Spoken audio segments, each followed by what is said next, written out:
টিকটিকির লালার মধ্যে একটা ব্যাকটেরিয়া থাকে যেটার নাম হচ্ছে সালমোনেলা। যে ব্যাকটেরিয়াটা যদি মানুষের পেটের মধ্যে যায় কোনোভাবে, তাহলে জ্বর হতে পারে। ইসলাম যে বিধানগুলো দিয়েছে এগুলোর মধ্যে যদি খুব গভীরভাবে আপনি চিন্তা ভাবনা করেন, তাহলে এর প্রত্যেকটা যথার্থতা খুঁজে পাবেন।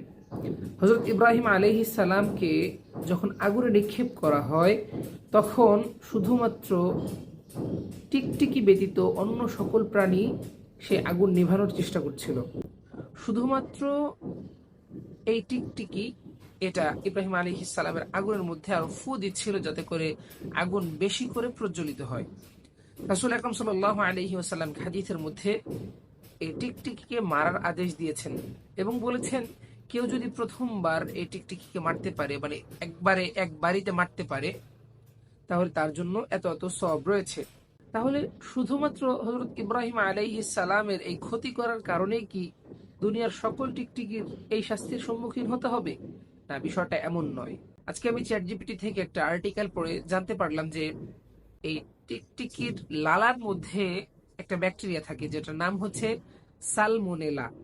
যে ব্যাকটেরিয়াটা যদি মানুষের পেটের মধ্যে যায় কোনোভাবে, তাহলে জ্বর হতে পারে, ডায়রিয়া হতে পারে, পেট ব্যথা হতে পারে, আরো নানা সমস্যা হতে পারে।